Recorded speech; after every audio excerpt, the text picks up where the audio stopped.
My assignment was to make an angel ornament for my mom's Christmas tree out of different types of macaroni. Sounds easy enough, right? My second grade self couldn't have been more wrong. Why was it that no matter what I did in Miss Brent's art class, my creations always turned out looking completely different from the rest of the classes? The glue was everywhere. I had accidentally broken some of my pasta pieces in my struggle, and my final ornament did not even come close to resembling anyone else's. Maybe no one will notice. For the second time in one day, I couldn't have been more wrong. When Miss Brent came around the room to see our work, she got to mine, her jaw dropped a little as she said, "Amelia, why didn't you follow any of the instructions I gave you?" I wasn't really sure why I hadn't followed the instructions. My second grade self was trying, but it just seemed like I could never get it right. Eventually, I began to dread art class, and in correlation with my young mind, art itself.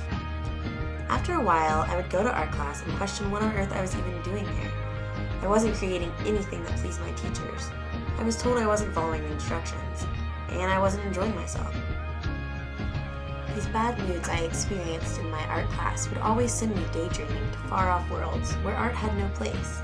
I would imagine myself surfing the waters of Costa Rica, being free, taking risks, and making up my own rules. A place where regulations didn't matter.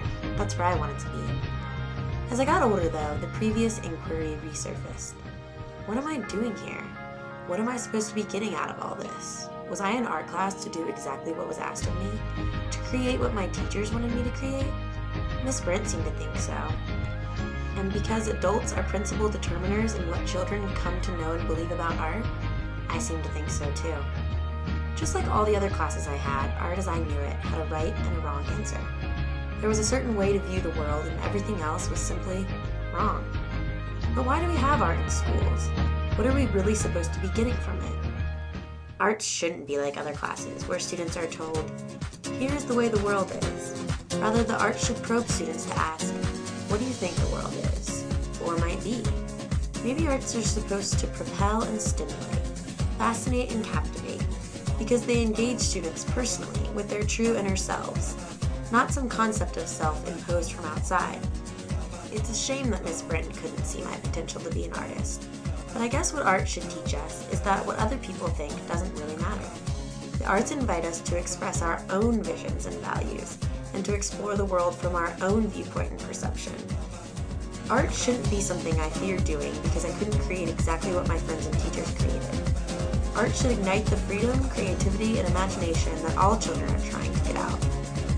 Maybe surfing wasn't that far from art after all. My feelings while carving through the water completely free, without rules and restrictions, resembled the feelings of great painters as their brushes stroked the canvas. Maybe my macaroni angel wasn't perfect. Maybe I didn't always follow the instructions exactly how they were given. Maybe I marched to a different beat than my classmates. But maybe that's what made art art. Maybe that's what made me an artist.